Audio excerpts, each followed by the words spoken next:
Boa tarde a todos e a todas. Damos início ao 5º webinar de um ciclo de 6, onde são debatidos os princípios fundamentais da administração pública. À semelhança das anteriores conferências organizadas pelo INA, esta sessão terá interpretação para a língua gestual portuguesa, que será assegurada por Luís Oriola, do Instituto Nacional para a Reabilitação IP, a quem agradecemos desde já. O princípio da imparcialidade, a ponderação de interesses, é o tema central desta conferência virtual. Tem a palavra a Presidente do INA, IP, Luísa Neto, que dará as boas-vindas ao orador convidado, o Presidente do Tribunal Constitucional, João Cowpers, e à jornalista que vai moderar este debate, Ana Sousa Dias. Professora. Muito obrigada, muito boa tarde a todos e a todas, e queria lembrar que este ciclo é um ciclo que vai já aproximando-se do seu final, que tem como tema os princípios fundamentais da Constituição, da administração no âmbito da Constituição portuguesa, e que pretende, de facto, reconciliar o INA com o seu desígnio também de aproximação aos grandes temas de reflexão das ciências da administração e do direito administrativo, e a sua aproximação também à academia e às instituições de ensino superior, aos centros de investigação. Nesse sentido, agradeço muito a presença hoje aqui, que muito honra este Instituto, do Sr. Professor Dr. João Cowpers, Presidente do Tribunal Constitucional, Professor Catedrático da Faculdade de Direito da Universidade Nova de Lisboa, um eminente administrativista e que eu tive o gosto muito grato de ter sido também meu professor precisamente em Direito Administrativo, ainda na Faculdade de Direito da Universidade de Lisboa e há vários anos. Queria-lhe agradecer muito, Sr. Professor, a possibilidade de partilhar connosco todo o seu saber e partilhar consigo, e a possibilidade também de partilhar consigo mais esta cumplicidade científica. Agradeci também muito à Ana Sousa Dias a possibilidade de estar connosco aqui a fazer esta moderação e a fazer esta possibilidade de interação também com as perguntas que nos chegam daqueles que nos acompanham. Muito obrigada e uma boa sessão. Muito obrigada, professora. Tal como referido, o nosso convidado é professor catedrático da Faculdade de Direito da Universidade Nova de Lisboa e eminente administrativista, doutorado em Direito pela Faculdade de Direito da Universidade de Lisboa, lecionou cadeiras como Direito Administrativo, Ciência da Legislação e Teoria da Norma Jurídica na Nova School of Law, onde exerceu ainda funções de diretor entre 2003 e 2009, foi ainda durante 5 anos membro do Conselho Superior dos Tribunais Administrativos e Fiscais, eleito em 2016 juiz conselheiro do Tribunal Constitucional, é desde fevereiro do ano passado presidente do mesmo tribunal. Vai moderar o debate a jornalista Ana Sousa Dias, jornalista desde 1975, com uma vasta experiência em imprensa, rádio e televisão. Trabalhou ainda na agência de notícias Lusa e é atualmente provedora do telespectador da RTP. Informamos que a sessão é gravada, transmitida em direto através do canal de YouTube do INA, e as questões que os participantes queiram colocar devem ser feitas através da ferramenta de perguntas e respostas disponível em baixo no ecrã e indicada por Q e A, do inglês Questions and Answers. Passo a palavra à jornalista Ana Sousa Dias. Muito obrigada e boa sessão. Boa tarde a todos, imagino que estão aí umas centenas de pessoas a assistir, espero que a conversa seja depois muito frutuosa e, enfim, dou a palavra ao professor Dr. João Cowpers para nos falar sobre este tema, o princípio da imparcialidade e a ponderação de interesses. Professor? Não sei se me estão a ver e a ouvir, eu tenho alguma dificuldade em perceber por aqui. Eu vejo a minha própria imagem pequenina, portanto suponho que também estarão a vê-la. Ouvi Ana Sousa Dias, também penso que me está a ouvir, e suponho que, portanto, todos os participantes estarão. Então, muito boa tarde a todos. Não sei, evidentemente, quem são as pessoas que me dirijo, para além daquelas que vi inicialmente. Começaria, naturalmente, por agradecer à doutora Luísa Neto o amável convite para participar nesta sessão. A doutora Luísa Neto é um exemplo de uma coisa que eu costumo dizer, de uma circunstância que eu costumo dizer a muitos dos meus alunos, felizmente já são muitos nessas condições, que são aqueles que fazem um professor sentir prazer em ter sido e ser professor, que são aqueles alunos que voam mais alto do que o próprio professor. Eu, felizmente, já tive vários casos desses, é a coisa mais gratificante que pode acontecer a um professor, e a doutora Luísa Neto é exatamente um exemplo desses. e, portanto, agradeço naturalmente muitas palavras lisonjeiras que preferiram, mas retribuo-as com toda a justiça.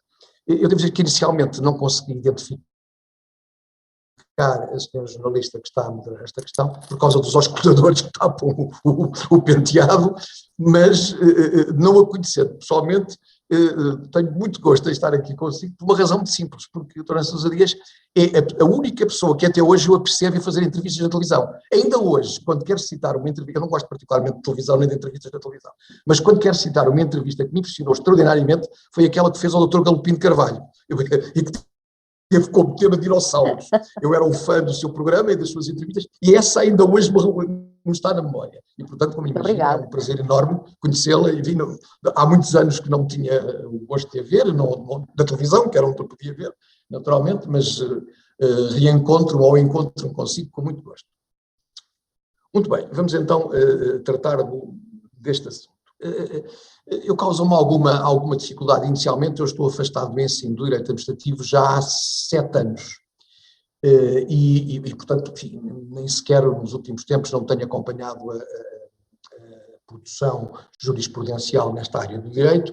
A minha última edição do meu manual é de 2015, portanto um ano depois de estar aqui no tribunal, e a doutora Luísa Neto tem consciência disto e achou que não era um inconveniente.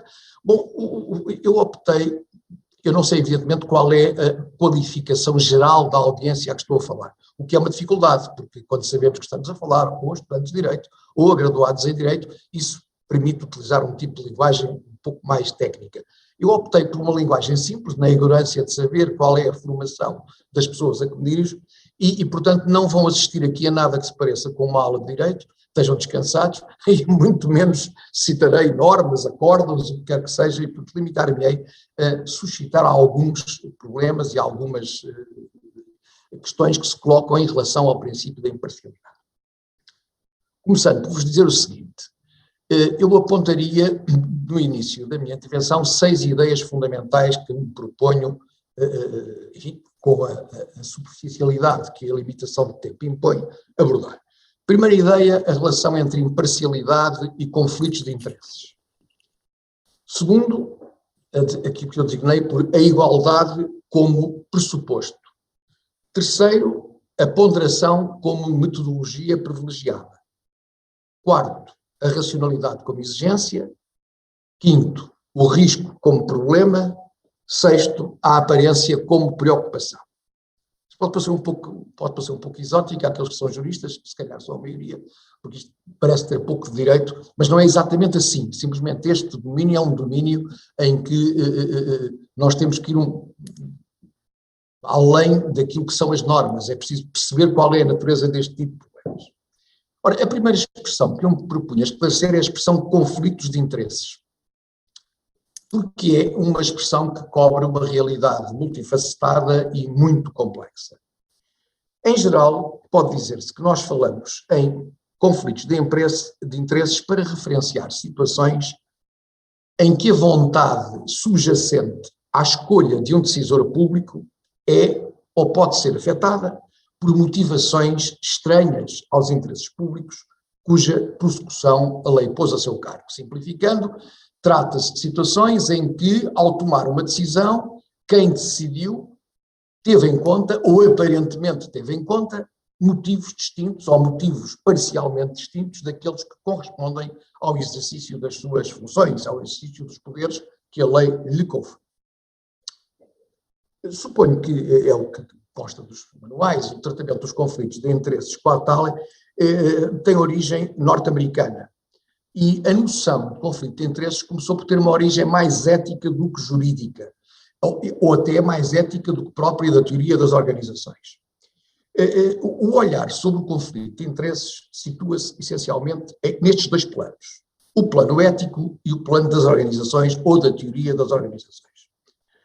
No plano ético, o conflito de interesses constitui uma espécie, eu naturalmente tenho a palavra escrita entre aspas no meu guião, de tentação, que importa prevenir pela adoção de comportamentos valorativamente exigentes. Isto é, primeiro aspecto, se nós queremos primeiro evitar, se não for possível evitar, resolver um conflito de interesses, o que temos que, em primeiro lugar, adotar padrões comportamentais exigentes, nomeadamente do ponto de vista valorativo. Porquê é que é importante a existência destes padrões? Porque estes padrões têm o objetivo de iluminar ou esclarecer a solução de situações dilemáticas ocorridas naquilo que os norte-americanos chamam a zona cinzenta. A zona cinzenta é aquela zona do espaço decisional em que se podem colocar dúvidas razoáveis sobre o comportamento deste, distinguindo a zona cinzenta da chamada zona negra, também naturalmente entre aspas, que é aquela em que o comportamento antiético do decisor é de tal forma evidente que o enquadramento jurídico no plano penal e no plano disciplinar é suficiente para prevenir ou resolver os problemas. Portanto, são os casos extremos, aqueles casos em que tudo é tão desvalorável que não é possível conformá-lo com o direito, ou seja, com o direito disciplinar, seja com o direito penal. E, enfim, todos nós conhecemos casos desses. Mas esses casos são os casos fáceis, são os casos em que a resolução resulta da aplicação de normas. O problema está precisamente na zona cinzenta, naquela zona em que pode ser discutível do ponto de vista da valoração se o titular podia ou não podia, devia ou não devia fazer o que fez. Ora bom, se isto é assim no plano ético, no plano da teoria das organizações, os conflitos de interesses tendem a ser olhados como causa de disfunções organizativas e procedimentais. Porquê? Porque em resultado de uma má resolução do conflito de interesses, as organizações tornam-se mais opacas para os seus clientes, digamos, para as pessoas que entram em contato com elas, e as suas decisões são desacreditadas. Isto é, precisamente, o resultado prático desta má solução ou desta não resolução do conflito de interesses é as pessoas desistirem de compreender as organizações e não acreditarem nas suas razões de decidir. Não preciso vos dar exemplos em que isto é muito evidente hoje em Portugal. Ocorre muito isto frequentemente em relação... Não estou a fazer nenhum juízo moral sobre se é justo ou injusto, mas em relação a algumas decisões judiciais, tivemos já casos extremos em data recente em Portugal. Ora bom, essa é a primeira ideia que eu vos queria dar. A segunda ideia, eu designei-a por a igualdade como pressuposto. Bom, porque é que eu digo que a igualdade é um pressuposto da imparcialidade? Porque a igualdade, definida nos termos clássicos, que são... não é que sejam muito esclarecedores, mas são aqueles que são genericamente aceitáveis, traduzidos em tratar igualmente aquilo que é igual e tratar desigualmente aquilo que é diferente, por parte do decisor, é uma exigência do Estado de Direito. E, portanto, ela é o ponto de partida para todas as outras diferenças com que nós podemos confrontar os nossos concidadãos, com que o legislador pode confrontar os destinatários, com que o tribunal pode confrontar aqueles que são atingidos pelas suas decisões. Ora bom, a ponderação, terceira ideia que eu vos referi, a ponderação como metodologia privilegiada, é o instrumento fundamental de resolução dos conflitos de interesses. E o que é a ponderação? A ponderação tem a ver, como etimologicamente a palavra sugere, com o pesar, com o supesar interesses. Naturalmente todos nós nos movemos por interesses, isso não tem nada de mal. Nós dizemos até, uma das coisas que ensinamos aos estudantes de Direito, é que ao contrário do que às vezes as pessoas pensam, os tribunais não resolvem conflitos de opinião, só resolvem conflitos de interesses. Não se pode perguntar ao tribunal se uma coisa é assim ou assado, se está bem desta maneira ou se tem de estar de outra. Isso não é um conflito suscetível de ser apresentado a um tribunal, tem de ser um conflito de interesses, entenda-se, tem de ser um conflito para cuja saída haja de se encontrar naturalmente alguém que beneficia e reciprocamente alguém que é prejudicado pelo conflito de interesses. Isso é evidente nas configurações mais típicas do conflito de interesses, entre o credor e o devedor, entre o Ministério Público que acusa e o arguido que se defende, são tipicamente esses os conflitos de interesses. Ora bom, de todos os interesses relevantes, a decisão administrativa só pode ter em casa alguns. A noção de relevância tem a ver com a relação que se estabelece com os objetivos da organização. Isto é, os interesses relevantes são aqueles que podem ser afetados, sim, pela decisão administrativa, entendendo aqui ser afetado positivamente ou negativamente. ser beneficiado ou ser prejudicado pela composição do conflito de interesses. Se tiverem curiosidade, podem verificar o artigo 9º do Código do Procedimento Administrativo, onde se refere isto que acabei de vos dizer. Ora, esta análise, esta ponderação dos interesses, tem em conta, e esse é o quarto aspecto que eu mencionei naquele resumo inicial que fiz, aquilo que eu chamei a racionalidade como exigência. Quer dizer, para nós sabermos qual é a relação que se estabelece entre o interesse e o objetivo a cargo da organização que o defende, nós temos que identificar fatores objetivos ou objetiváveis que são extraídos precisamente da decisão dos interesses que a decisão visa proteger. E nós no direito distinguimos como dois tipos de problemas com os interesses. Primeiro, os interesses que se inserem no quadro de uma relação que é composta que relaciona interesses públicos com privados. Exemplo, o tipo de expropriação. A entidade expropriante e o proprietário do imóvel, normalmente, que é expropriado. Tem um interesse privado a manter a propriedade, o expropriante prossegue um interesse público de fazer passar ali a estrada, ou de construir o aeroporto, ou o que seja. Ora bom, naturalmente que estes interesses têm que ser de alguma forma nivelados, porque a decisão não pode deixar de prosseguir o interesse público, mas não pode deixar de considerar o interesse privado. Portanto, há aqui uma composição muito delicada, digamos, muito difícil de fazer entre a admissibilidade, até onde pode ir o sacrifício do interesse privado e o que é a prossecução do interesse público. Bom, outro que funcionam também neste domínio outros princípios, como o princípio da proporcionalidade, mas esses não estão já no âmbito desta sessão.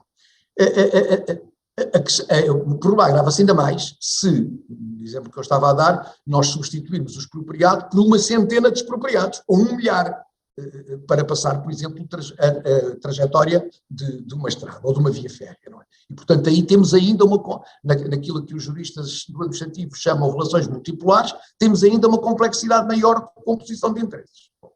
Portanto, é muito importante que se possa, digamos, validar a decisão pela sua contribuição para o interesse público prevalecente. Isso é um fator que é decisivo na aplicação desta ideia de imparcialidade. Ora bom, quinto aspecto, eu chamei-lhe o risco como problema. Porquê é que eu chamei o risco como problema? Por razão simples de que a objetividade nem sempre, eu diria na maior parte dos casos, não é fácil de atingir. Porque evidentemente que cada ser humano tende a identificar os seus interesses como os verdadeiros interesses em relação aos interesses dos outros. Isso é, digamos, uma coisa que é normal. E, portanto, existe o risco, o próprio decisor público prossegue os interesses públicos da entidade em que se integra, mas também tem interesses privados. Não deixou de ter os seus interesses, bem entendido, e não deixou de os poder defender de forma legítima. Mas pode acontecer, por esta confluência de interesses na pessoa, a suposta prossecução do interesse público seja afetada por uma prevalência do interesse privado, que pode não ser intencional, pode não ser nenhuma intenção específica de atropelar o interesse público, pode resultar de fatores de natureza emocional ou afetiva. Simpatias, antipatias, adesões a ideias, aversões a outras ideias. Ora bom, sem que nós consigamos expurgar a decisão destes fatores, o que não é fácil, não conseguiremos ter uma decisão que objetivamente prossegue um certo tipo de interesses públicos. Por último, porque esta operação tem esta dificuldade que eu fui enumerando em cascata inversa, digamos, de baixo para cima, chegamos a um ponto em que o legislador pode concluir que é tão difícil a objetivação como instrumento de identificação do interesse a prosseguir e como instrumento que permita valorar a decisão que foi tomada, que ele pode simplesmente dizer o seguinte: então não vamos ponderar coisa nenhuma, vamos prescindir de qualquer ponderação. Mas vamos substituir qualquer ponderação pelo quê? Bom, por uma norma jurídica que diz que aquilo não pode ser feito por aquele interesse. Não pode ser feito por aquela pessoa. Não pode ser feito naquelas condições. Ponto. Eu não gosto de referir, porque é uma frase hoje tornada muito desagradável do ponto de vista até, enfim, ideológico, se quiserem, mas A verdade é que esta ideia de que nós devemos colocar as pessoas, quando não formos capazes de garantir que o sistema assegura uma ponderação de interesses adequada, afastamos a pessoa da decisão.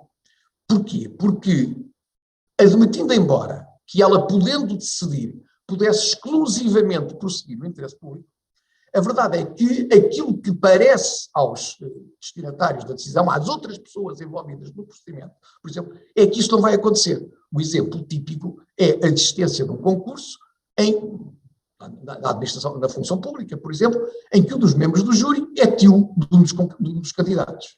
Bom, por muito extraordinária que seja a ética e a deontologia da pessoa, toda a gente, ou a maioria das pessoas, vão ficar a pensar que ele vai beneficiar ou até prejudicar o sobrinho por razões que não têm a ver com razões de natureza funcional. E, portanto, o que é que a lei faz? Impede-o de decidir. Arranja um processo em que a decisão que devia ser tomada por ele vai ser tomada por outra pessoa. É isto que se costuma chamar tutela da aparência. E é para isto que se dá aquela frase latina muito desagradável, mas que eu vou dizer com perdão das senhoras presentes, que é: a mulher de César não basta ser honesta, tem de parecê-lo. Quer dizer, não é suficiente olharmos para o decisor e estarmos convencidos que a lei e os mecanismos existentes asseguram a inteira objetividade e imparcialidade da decisão e depois dizermos que ele é parente próximo dos beneficiados por decisão ou de um dos prejudicados por decisão. Toda a gente sabe, enfim, quem é professor, que quando estamos a reger uma cadeira não podemos avaliar os nossos filhos, os nossos sobrinhos, os nossos irmãos, enfim, seja o que for. Ora bom, e é esta a ideia, este é o ponto em que é uma das portas, digamos, em que o direito entra mais claramente nesta questão através de regras. Os senhores que são juristas conhecem mecanismos a que nós chamamos de impedimentos, suspeições, escusas, que são mecanismos que tendem a evitar a decisão por um determinado decisor, de maneira a que ele não possa ser colocado perante a tentação de favorecer alguém ou, para mostrar que não favorece, desfavorecer esse mesmo alguém. O que também pode naturalmente acontecer. E, portanto, aqui chegados, nós temos o contexto, digamos, em que a imparcialidade pode ser compreendida. Depois, respiga algumas questões que se podem colocar em questão a imparcialidade sem grande estrutura sistemática. A primeira, sob a forma de uma pergunta: imparcialidade e igualdade são a mesma coisa? Pode uma existir sem a outra? Se são sempre coincidentes, o que é que elas significam? Bom, eu julgo que a maneira menos complexa de ver esta questão é dizer o seguinte: a ideia de imparcialidade desdobra-se em duas vertentes complementares. A primeira é a mais fácil de compreender e é aquilo que eu designaria, naturalmente também, usando aspas, pela imparcialidade do árbitro. Quando nós assistimos a um acontecimento desportivo, a uma competição, um jogo de futebol, o que seja, nós dizemos que o árbitro não é imparcial se entendermos que ele beneficiou ou prejudicou uma das equipas. Essa é a mais óbvia violação da ideia de imparcialidade. Não quer dizer que isso aconteça, quer dizer que pode parecer que isso aconteceu. E, portanto, aí, uma vez mais, a aparência conta. Portanto, significa que o árbitro não pode decidir a favor ou contra um dos contendores, num encontro desportivo, e o mesmo se aplicará a qualquer litígio, procurando favorecer um deles ou produzindo a aparência de que está a favorecer um deles. Essa é a noção, digamos, mais simples da imparcialidade. Mas não é a única, porque há outro vetor da imparcialidade, porventura o mais difícil de compreender, que é a imparcialidade também é violada se os fatores tidos em conta da decisão não forem todos os que são relevantes ou forem mais do que aqueles que são relevantes. Notem uma questão linguística. Imparcialidade quer dizer, tem este sentido: tomar partido por ou tomar partido contra, na primeira vertente que eu vos disse. Mas também quer dizer tomar a parte pelo todo. Também isso tem a ver etimologicamente com a imparcialidade. Portanto, se o decisor toma apenas como relevantes uma parte dos fatores que realmente o eram, ele também está a ofender o princípio da imparcialidade. Identicamente, se tomar em conta outros fatores não relevantes. também ofende o princípio da imparcialidade. Ora, está bem de ver que na primeira vertente a imparcialidade aparece associada à igualdade, à violação do princípio da imparcialidade, coincidindo com um tratamento desigual. O tratamento desigual entre duas partes, num conflito de interesses, para favorecer, naturalmente, uma delas. Ora, já no segundo, isso não acontece necessariamente. Já no sentido de tomar a parte pelo todo, não está envolvida uma violação do princípio da igualdade. Portanto, a imparcialidade pode associar-se à igualdade, mas pode acontecer que não, dependendo das circunstâncias. Notem também, já agora, que o facto de haver desigualdade também não implica necessariamente que haja violação da imparcialidade, porque a desigualdade pode resultar de fatores não intencionais. Pode resultar, por exemplo, de preconceito, do chamado preconceito discriminatório. Quer dizer, se a pessoa atua por preconceito, há evidentemente uma violação do princípio da igualdade, mas não há rigorosamente uma violação do princípio da imparcialidade, porque ela estava convencida que estava a tratar as pessoas imparcialmente. As suas pré-compreensões é que ditaram uma solução injustificadamente desigual. Ora, a imparcialidade pode ser vista antes do momento da tomada da decisão e após o momento da tomada da decisão. No primeiro caso, quer dizer que a imparcialidade procura evitar decisões parciais. Bom, e para procurar evitar decisões imparciais, o que é que nós temos? Temos mecanismos legais, por exemplo, dois muito conhecidos: a necessidade, a obrigação legal de fundamentar as decisões administrativas, explicar porque é que se decidiu, e, segundo a exigência, a audiência prévia daqueles que podem ser afetados pelas decisões. Isto é, a audiência daqueles que podem ser afetados pelas decisões antes das decisões serem tomadas. Portanto, neste caso, digamos que há uma espécie de função preventiva da ideia de imparcialidade. Bom, mas acontece, como todos nós sabemos, que uma coisa é o que devia ser, outra coisa é o que é, e que pode acontecer que tenha havido mesmo uma violação do princípio da imparcialidade. Bom, então o que é que acontece se houver uma violação do princípio da imparcialidade ou das regras que procuram garantir o respeito por esse princípio? Bom, nesse caso a ordem jurídica faculta àqueles que se considerem lesados por essa circunstância a reação contra a decisão tomada nessas condições. Esses mecanismos são mecanismos de natureza contenciosa, existem órgãos, desde logo em primeiro lugar os tribunais administrativos, em alguma medida também a Provedora de Justiça, que têm uma finalidade destinada a inutilizar ou a invalidar as decisões tomadas nessas circunstâncias, depois do mal ter sido feito, bem entendido, depois de se ter consumado uma violação do princípio. Ora, porque eu não estou a limitar aquilo que vos estou a dizer ao mundo da administração, gostava de terminar estas reflexões com uma pequena referência à diferença que há entre a imparcialidade do juiz e a imparcialidade do decisor administrativo. Nós utilizamos a expressão imparcialidade no sentido que o juiz deve ser imparcial e o ministro também, digamos, o presidente da Câmara também. Mas aquilo que observamos não é exatamente a mesma coisa nos dois casos. Bom, em primeiro lugar, o juiz. Bom, o juiz está protegido por um estatuto constitucional que tem a ver com duas circunstâncias. Em primeiro lugar, com aquilo que se chama a passividade dos tribunais. Como saberão, embora curiosamente às vezes haja eco na opinião pública, as pessoas não percebem bem isto. Os tribunais não atuam por iniciativa própria, não podem atuar por iniciativa própria. São órgãos passivos por natureza. O tribunal só atua quando alguém se lhe dirige no âmbito da sua competência, suscitando a resolução de um conflito. Quem é que é esse alguém? Bom, se for um conflito jurídico ou privado, pode ser o credor em relação ao devedor, o proprietário de um imóvel em relação ao vizinho, o que seja.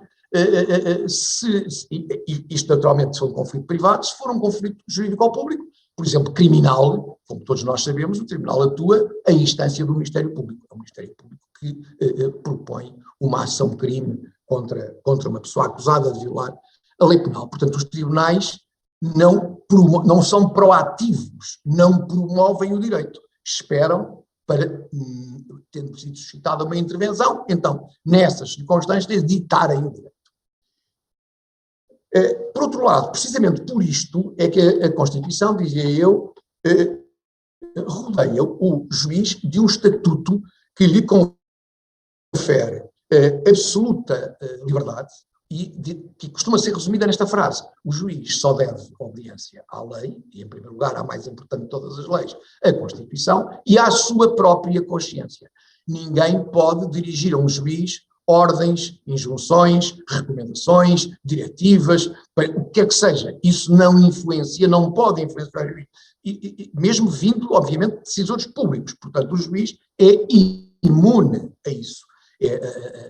Uma das características dele é a irresponsabilidade, independência, obediência à lei, obediência à consciência e responsabilidade.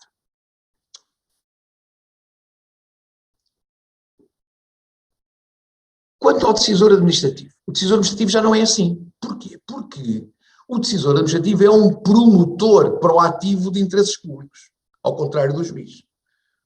O único interesse público que está à cara do juiz é a administração da justiça, a boa administração da justiça. Mas os decisores administrativos não. Esses promovem interesses públicos determinados. Se são mandantes da polícia, promovem o interesse dos cidadãos se sentirem seguros. Se são diretores gerais no Ministério do Ambiente, promovem medidas que têm a ver com a sustentabilidade, com a proteção, medidas de plano ecológico, com o estado do país do ponto de vista das condições da água, por aí fora. Se são ministros da saúde, naturalmente, combatem as pandemias ou tomam as medidas necessárias para isso. Ora, bom, esses interesses públicos frequentemente conflituam com interesses privados. Bom, mas devem ser perseguidos à mesma. Não é legítimo sacrificar um interesse público a um interesse privado. Um interesse público, porque é da coletividade, tem necessariamente que ser perseguido, mesmo se envolver e quando envolver os sacrifícios de interesses privados. Bom, o que acontece é que, por essa razão, esse sacrifício de interesses privados está rodeado de certo tipo de garantias. Garantias de natureza principiológica, como o respeito do princípio da proporcionalidade, mas também garantias como o princípio da justa indenização, em caso de expropriação ou certo tipo de servidão administrativa. Ora, e portanto, quando nós olhamos para o que é imparcialidade, temos que ter, naturalmente, uma percepção de que não estamos a falar exatamente da mesma realidade quando olhamos para um decisor administrativo e quando olhamos para um juiz. Bom, eu não vos queria amassar mais, se houver perguntas, eu depois naturalmente tenho todo o gosto em desenvolver um ou outro ponto, mas para já estas eram as ideias que gostava que retivesse. Muito obrigada. Muito obrigada, professor João Calpers, e eu já tenho algumas perguntas que me foram transmitidas por pessoas que estão na audiência, mas eu vou abusar do meu direito de estar aqui a moderar e vou-lhe fazer uma pergunta minha. A questão do preconceito de que falou é uma questão que não é estável, isto é, os preconceitos de hoje não são os mesmos preconceitos de há 30 anos, há 50, há 100, estou a falar há 30 anos para me situar ainda no tempo da Constituição, que é a nossa Constituição, que aliás já tem mais de 30 anos, portanto estamos até a ultrapassar isso. Mas em temas como, por exemplo, a violência dentro do casal, violência doméstica, sobre a homossexualidade, sobre questões de racismo, aquilo que era considerado a ideia predominante e que, em muitos aspectos, formou os nossos preconceitos, foi mudando. Isto quer dizer que, à luz da mesma Constituição, uma decisão de um tribunal pode ter sido muito diferente há 30, 40 anos daquela que é hoje? É uma boa pergunta. Eu sinceramente acho que pode. Pode ser. Isso depende muito. No fundo, a resposta a essa pergunta depende muito daquilo em que nós estejamos a pensar. Porque se estamos a pensar em coisas mais próximas da prática social, eu diria que pode ter mudado muito. Se estamos a pensar nas áreas mais tradicionais do Estado, o exercício da autoridade, no mundo das proibições, das regulamentações, talvez não haja assim tanta diferença. Onde eu acho que isso é mais evidente é na prática social. Certas áreas da prática social desenvolvem mais depressa do que outras. Dou um exemplo típico. Nós, tradicionalmente, nas faculdades de Direito, num certo ano de curso, no meu tempo era no 4º ano, tínhamos 2 disciplinas de Direito Civil, uma incidindo sobre o chamado Direito da Família, outra sobre o chamado Direito das Sucessões. Bom, se me perguntasse assim, a mim, isso em relação aos 2 ramos de Direito, eu diria que hoje o Direito da Família é muito diferente, mas o Direito das Sucessões não é muito diferente. Quer dizer, o mundo das relações sucessórias mudou-se relativamente pouco, mas o mundo das relações familiares mudou-se muito. Portanto, se isto é verdade, eu julgo que é, mas é uma convicção pessoal, também é provável que as decisões que se insiram num ou em outras decisões judiciais tenham mudado e mudem necessariamente. Eu acho que isso é visível, sobretudo quando se dá uma espécie de ruptura. Estou a pensar, por exemplo, nas decisões judiciais, na análise das decisões judiciais relativas à atribuição do poder patronal. Aí é um exemplo típico em que a mudança da prática social tem um reflexo brutal. A tradição, eu lembro quando, enfim, há 50 anos, quando era criança, a atribuição do poder patronal fazia-se em regra, sem problema nenhum, à mãe. Ponto final. Ora, hoje não é assim, como todos sabemos também. Isso é apenas um dos aspectos. Não é? Há outros aspectos também complementares disso, mas eu, portanto, em relação à sua pergunta, abreviando, eu acho que é verdade o que diz, mas não é verdade por igual em todas as áreas da prática social. E há até casos que se tornaram excepcionalmente controversos e que não eram. Vou-lhe dar um exemplo, que aqui no Tribunal é um exemplo que, enfim, tradicionalmente, desde que eu aqui estou, devido à opinião dos juízes e devido à jurisprudência, é o tratamento a dar a uma norma penal que proíbe o crime, que tecnicamente se designa por latrocínio, que é a exploração sexual, tradicionalmente, de mulheres. Ora bom, a maneira de olhar para este crime tem hoje uma quantidade de tonalidades diferentes que não tinha há 20 ou 30 anos, sim, que era simplesmente, quer dizer, exercer essa atividade era uma infâmia antes de ser um crime, não é? Hoje há uma modulação social diferente, não é? E, portanto, eu acho que tem razão, as decisões tornam-se muito diferentes à medida que a cultura dos juízes e que a própria lei da vida, vão morrendo os mais velhos, vão sendo substituídos por magistrados mais novos, à medida que isso vai acontecendo. O que acontece ao mesmo tempo é que, como diz, eu não sei se são só os magistrados mais velhos que têm os mesmos preconceitos e que é preciso que eles vão desaparecendo, porque há magistrados mais velhos que com certeza têm umas ideias mais abertas, claro, magistrados mais novos. Sim, pois, claro, eu estou a fazer uma simplificação geracional, claro. Não é? Claro, isso é que diz, é verdade, e há magistrados com 30 anos tão conservadores, ou mais conservadores socialmente do que outros da geração anterior, não é? Isso é verdade, mas eu suponho que em todo o caso há um sentido de evolução no caso, pelo menos essa é a percepção que nós temos aqui, não é? Esta questão da imparcialidade também se coloca no jornalismo. A imparcialidade como princípio e a obrigatoriedade de ouvir as duas partes, de ter o máximo de informação possível. Mas não há, de facto, uma imparcialidade quimicamente pura. Isto é, na mesma situação, pela minha experiência, 10 jornalistas escrevem sobre o mesmo assunto 10 textos diferentes. Podem ter os factos idênticos, mas depois a maneira como contam e às vezes até os pormenores são diferentes.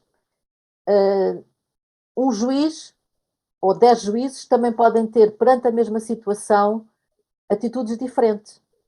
Podem. Isso é uma boa comparação. Podem. Vamos lá ver. A estrutura decisional, judicial, assenta exatamente nessa ideia, por isso é que nós temos recursos. Repara, o que é que acontece?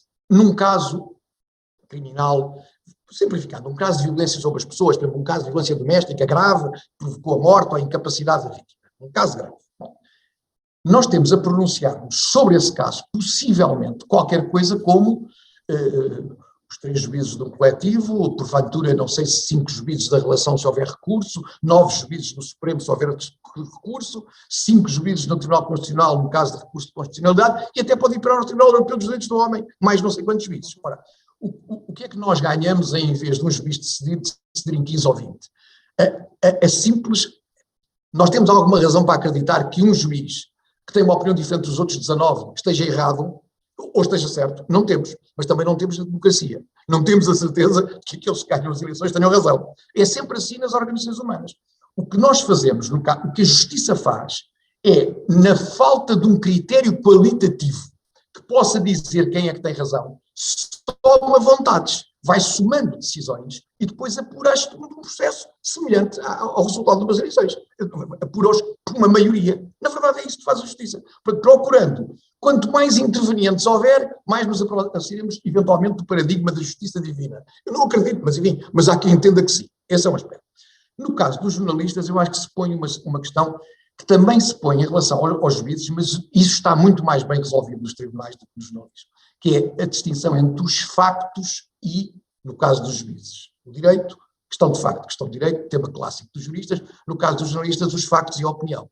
Eu acho que o problema é que em muitos textos, eu não queria ser injusto e finalmente dizer a maioria, mas é verdade o que eu sinto, na maioria dos textos jornalísticos nós não conseguimos discutir os factos da opinião. Raros jornalistas têm, digamos, não é que isso seja, eu até compreendo que seja difícil, não sou jornalista, mas não me parece em muitos casos que haja sequer um esforço. A narrativa factual é contaminada pela opinião. E, no caso do tribunal, o que acontece é que não é possível essa contaminação dos factos pelo direito, porque há muitos séculos que está traçada uma fronteira razoável. Não é uma fronteira nítida, mas é uma fronteira, digamos, plausível entre os factos e o direito. E, portanto, isso que me diz também é verdade. Eu também respondo afirmativamente, quer no caso dos juízes, quer no caso dos jornalistas, embora conheça melhor os primeiros. Sim. Eu vou passar a perguntas que tenho aqui. Tenho aqui, a primeira pergunta vem da Anabela Portugal e é a seguinte: por que continuamos com a denominação igualdade e não equidade? Bom, essa pergunta é irrespondível, é que igualdade não é o mesmo que equidade.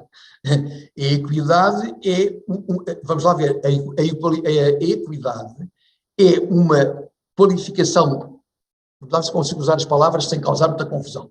A equidade é um qualificativo que se encontra mais perto da justiça do que da igualdade. Quer dizer, nós dizemos que os tribunais, quando decidem, podem decidir de duas maneiras. Segundo o direito, isto é, segundo as normas que existem, e segundo a equidade.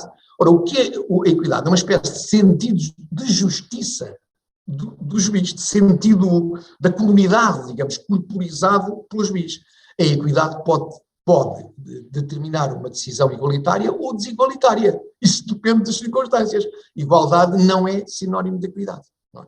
Se há alguma coisa nós podemos dizer, igualdade aproxima-se da ideia de justiça, mas não da ideia de equidade. Porque a equidade é uma espécie de distribuição de encargos e vantagens de forma dita equitativa, que se aproxima da ideia de igualdade, mas não se confunde com a igualdade. Segunda pergunta vem de Carla Alves, e vou chamar a atenção para o facto de serem, todas as perguntas que aqui tenho vêm de mulheres, é só para ver se há homens que querem também fazer perguntas. A Carla Alves pergunta: considera possível que dentro de uma mesma entidade pública exista um serviço que analise queixas dos administrados relativamente às decisões desse mesmo serviço com imparcialidade? Quer que repita? Não, eu julgo ter compreendido. Portanto, se eu compreendi a questão, a senhora que fez a pergunta põe em causa, por exemplo, instituições como o provedor do cliente numa organização de viagens, isto é, quem se destina a receber queixas ser designado pela própria, o provedor do cliente de Portugal Telecom, enfim, agora não se chama assim, nunca sei o nome, já desta Altice ou coisa que valha, mas enfim, é a antiga empresa pública de telefones, que já o nome é, tem um provedor do cliente, o provedor analisa queixas, bom, mas o Estado também tem um provedor, tem a provedora de justiça, a senhora. Ora, bom, isto não tem nenhum problema, porque essa decisão só representaria um problema se fosse a última decisão que pode ser obtida na comunidade, não é verdade. Portanto, a provedora de justiça é verdade que não recebe queixas contra o Estado, não tem o poder de decidir favoravelmente, mas tem um poder muito importante, recomendar mudanças ao Estado. Bom, e disse, mas isso é suficiente. Não, não é, mas por isso mesmo é que há os tribunais, por isso mesmo é que se a pessoa que acha que isso não é suficiente tem a possibilidade de recorrer a um tribunal. No caso do provedor, por hipótese do cliente da empresa de telefones que estávamos a referir, não é a última decisão, porque se não houver uma solução com base na queixa apresentada ao provedor, existem os mecanismos, que eu julgo que até neste momento são arbitrais, para resolver conflitos de consumo. esse conflito é apresentado aí. Portanto, a existência de órgãos internos das próprias entidades que recebam queixas não acho que sejam mal. Acho que é uma coisa que permite eliminar de um contencioso futuro um número razoável de casos. A Paula Betancourt pergunta: na ausência de norma, como se tutela a consciência dos juízes quando esta pode ser vulnerável a preconceitos ou até a outros fatores motivacionais? De forma satisfatória não se tutela, porque é impossível consagrar uma tutela sobre o juiz com a liberdade de consciência e com a obediência apenas à lei. Quer dizer, os juízes não são super-homens nem super-mulheres, hoje até a maioria se calhar são mulheres, não são super-homens nem super-mulheres, vivem num ambiente que é contaminado pelos mesmos preconceitos que os nossos. Claro que, por tradição, a profissão de juiz tem uma cultura de afastamento em relação à comunidade. Não sei se saberão, se calhar as pessoas que me estão a ouvir algumas não sabem, porque é que em Portugal começaram a existir juízes de fora, chamados juízes de fora, que nós estudávamos desde o século XIV. A expressão juiz de fora, não sou historiador, mas os juristas sabem isso, é juiz de fora da comarca. Quer dizer que os juízes da terra, que eram como se chamavam os outros juízes, podiam ser premiáveis aos interesses da terra, às pessoas importantes da terra. E, portanto, os reis começaram a nomear os juízes que vinham do outro lado. E esses juízes tinham uma espécie de cordão sanitário para não se envolverem nos assuntos da terra, para não contaminarem as decisões. Talvez seja até por isso, e poucas pessoas saberão isso, que há imensos problemas de natureza de saúde mental em magistrados, em variedíssimas épocas históricas e em muitos países, precisamente pelas normas que procuram garantir o isolamento do juiz. Portanto, o distanciamento em relação aos assuntos que eles devem resolver por aplicação da lei. Isso tem alguns problemas diretamente no plano psicológico, mas é o retrato da tentativa disso. Mas é evidente que não há nenhuma garantia. Nós não podemos ter um polícia da consciência para os juízes. Não é? Eu estou a imaginar que a senhora que fez a pergunta poderá estar a pensar, por exemplo, no célebre acórdão da relação do Porto, a propósito da contada do baixo latino, que toda a gente cita. Bom, provavelmente, a pessoa que escreveu isso está, enfim, umas décadas desfasada da cultura atual nesse domínio e, portanto, mas o que é que nós vamos fazer? Vamos policiar a consciência do senhor? Vamos dizer que não se pode pensar assim? Não se devia, mas não tem. Vamos trocar isso por um órgão do Ministério da Justiça encarregue de fiscalizar a consciência dos juízes. Não acho que fosse grande ideia, sinceramente. Então a solução é recorrer a um tribunal, a uma instância acima, é? Se houver, não, repare, depende, porque a pessoa não pode atuar, e eu tenho conhecimento de imensos casos, quando há uma razão para isso acontecer, os cidadãos têm ao seu dispor um mecanismo, que é suscitar aquilo que se chama a suspeição do juiz. Há circunstâncias em que a lei permite dizer assim, sim senhora, você acha que esse juiz decidiu mal porque quis prejudicá-lo, e quis prejudicá-lo porquê?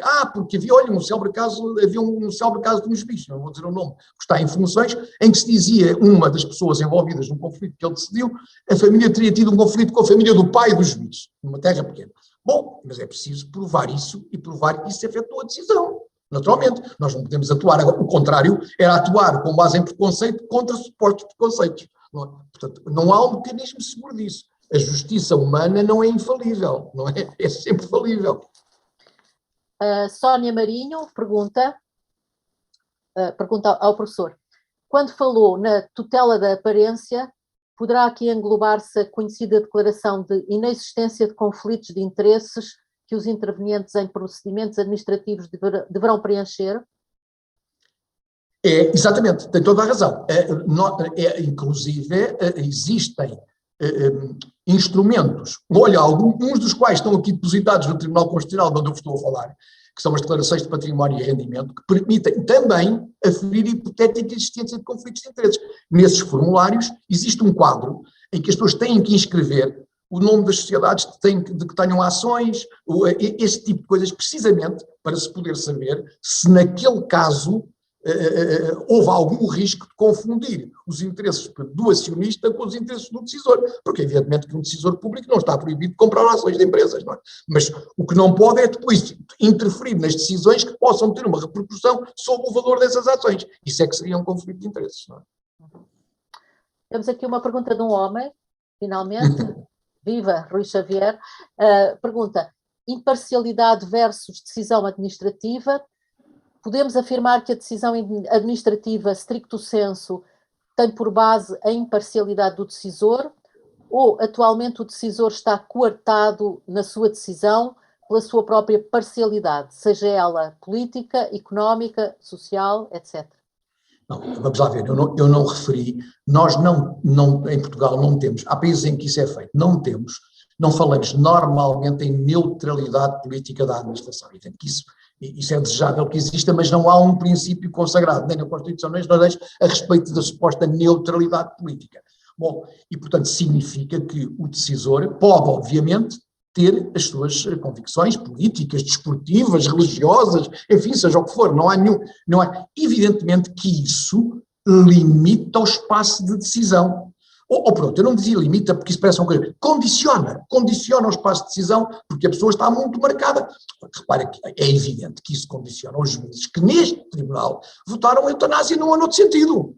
Com certeza, não é assunto, quer dizer, se nós estivermos aqui a apreciar, as pessoas têm que perceber isto, nós podemos estar aqui a apreciar a eutanásia e podemos estar a apreciar alterações ao imposto que recaiu sobre a importação de automóveis usados de países da União Europeia. Não há pré-compreensões éticas no segundo caso. O segundo caso resolve-se como se fosse um jogo, não é? Isto resolve-se através de uma manipulação da aplicação de leis até chegar a um resultado que pareça acertado. Aí não há juízes que sejam subconscientemente a favor do imposto ser um determinado ou ser outro. Isso não coloca problemas, não é uma situação dilemática e aos decisores em geral também não. Agora, se se tratar de um assunto que contenda com as convicções profundas das pessoas, naturalmente a dignidade da vida humana, coisa que se pôs na eutanásia, coisa que se pôs na interrupção voluntária da gravidez, enfim, em vários. Aí sim, nós não podemos estar à espera que as pessoas neutralizem as suas convicções. Não é possível, é absolutamente absurdo. O que se pode pedir às pessoas é que não substituam uma valoração tanto quanto possível objetiva desses valores, e quando eu digo objetiva, digo baseada na Constituição, por uma convicção individual preconceituosa dos mesmos. Podemos pedir, mas não conseguimos garantir. Podemos pedir e as pessoas normalmente tentam. A minha experiência diz-me que as pessoas tentam, mas é muito difícil. Nós reduzimos um decisor a zero e dizemos, tens que resolver isto como se tivesse agora chegado de Marte. Nunca ouviste falar neste problema, só conheces marcianos, não sabes como é que os terrestres pensam. Isto é impossível. Quer dizer, pode haver mecanismos para aproximar a decisão de um rigor possível, mas também o rigor da decisão é um rigor humano, não há outro. Uhum. Temos a última pergunta que vem da nossa audiência e vem da dirigente sindical do Sintap, da UGT, Olinda Martinho Rio. A Olinda pergunta: qual o papel dos sindicatos nesta matéria de equidade e imparcialidade? Enquanto provedores destes mesmos princípios, não deveriam eles ser tidos mais em conta quando envolvidos em processos dos seus associados ou associadas ou em questões coletivas? Vamos lá ver, eu acho que isso é um problema que não tem a ver nem com a imparcialidade, isso tem a ver com questões relativas à participação, seja a participação em processos de negociação coletiva, que a Constituição garante, seja a participação quando os sindicatos assessoram os seus associados em conflitos individuais, não é? Ou quando prestam serviços jurídicos através de advogados contratados. Eu não estou a ver o que é que isso possa ter a ver com a imparcialidade, sinceramente não estou a ver nenhuma conexão. Uhum. Então eu faço-lhe uma última pergunta, eu própria. Na sua longa carreira, enfrentou situações, com certeza, em que teve que medir essa questão da imparcialidade e dos conflitos de interesses e do preconceito. Tem alguma que gostasse de partilhar connosco? Olha, vamos a ver, eu acho que, presumo que está a pensar, não sei exatamente se está a pensar, na sua pergunta, está a pensar situações em que eu tenha assistido a circunstâncias que pudessem pôr em causa isso, ou circunstâncias em que eu próprio tenha sentido num caso em que podia duvidar de mim próprio. Se é isso. Sim, era a segunda Era a parte. segunda. Sim, a segunda sim. É bem mais interessante e bem mais difícil. Eu acho que eu não sou magistrado de carreira, sou professor. Sim, eu sei. Só posso falar da minha experiência pessoal. Eu tenho uma experiência, e portanto a experiência é muito diferente num tribunal. Eu tive que aprender a ser juiz aqui, nunca tinha sido juiz, e portanto aqui não acho muito difícil. Dentro desses limites, eu vou dizer, por exemplo, há aqui algumas áreas em que, vou dar-lhe um exemplo muito interessante, porque diz-me que a assistência é feminina. Então a assistência predominantemente feminina vai gostar desta questão. Antes da alteração, da última alteração à lei da paridade, que hoje diz que nas eleições 40% dos candidatos têm que ser de cada um dos sexos, não é? Garante 40% de homens, 40% de mulheres, havia uma norma que era equívoca, que só se preocupava com as mulheres, e portanto só dizia que eram 40%. Portanto, podia pôr-se a questão, e pôs-se, o que é que acontece se uma lista tiver 80%, ou 90%, ou 100% de mulheres? E houve duas respostas possíveis para isto. Uma que foi dada por quase todos os juízes e uma que foi dada por mim sozinho. Quase todos os juízes disseram, essa lista é contrária à lei. Portanto, visto que não pode ter 41% de mulheres. Eu tenho uma visão muito peculiar disto, digo já. E eu disse numa declaração de voto, não, a lista até pode ter 100% de mulheres. Basicamente, o que é que está aqui em causa? Na redação dessa época da lei, que não é a de hoje eu não teria nunca a possibilidade de fazer valer este ponto de vista, mas nessa altura tinha, o ponto de partida, segundo uma parte dos juízes, era a igualdade. O meu ponto de partida era a desigualdade. Portanto, o que eu achava, nessa altura, com base nessa lei, é que o que o legislador tinha querido era aumentar a participação das mulheres até igualizar. E, portanto, se fossem 100, atingia-se a igualdade mais depressa. Em vez de demorar 2 gerações, demorava 4 ou 5 anos. Mas é um ponto de vista muito ortodoxo. Devo dizer que deu origem a uma grande discussão e eu fiquei a pregar sozinho. Mas ainda estou convencido que nessa altura eu tinha razão. Não é por não ser. Agora, hoje já não teria, porque isto hoje é inconciliável com a letra da lei. Portanto, eu hoje não poderia tomar uma posição dessas, a não ser com base num preconceito absurdo. Nessa altura eu não acho que fosse um preconceito absurdo. Nessa altura eu acho que era uma diferente ponto de partida para a solução. O meu ponto de partida tinha atenção à conjuntura. Qual é a relação entre mulheres e homens no mercado, digamos, de cargos eleitorais públicos. Os meus colegas partiam do princípio que é legítimo, de que neste momento estamos na igualdade, o que queremos é defender a igualdade. Não é? Penso que esse é um bom exemplo. Muito obrigada, professor João Cowpers, e muito obrigada também a quem me convidou e à Patrícia Ferreira, que está ao comando da sessão de hoje, e obrigada também à professora Luísa Neto. Tive mais uma vez muito gosto em conversar consigo e ter a oportunidade de a conhecer ainda que pelo Zoom. Igualmente, obrigada. Muito obrigada. Muito obrigada às centenas de pessoas que assistiram a este webinar. Foram mais de 770 em sala e no YouTube. E muito obrigada aos nossos distintos convidados, o professor Dr. João Cowpers e a nossa moderadora desta sessão, a jornalista Ana Sousa Dias. Vamos agora partilhar na tela um inquérito de avaliação do interesse desta conferência. Informamos ainda que a 6ª e última sessão do ciclo de webinar já tem data marcada, vai ser no dia 10 de março, a partir das 15 horas, com transmissão também em direto no YouTube.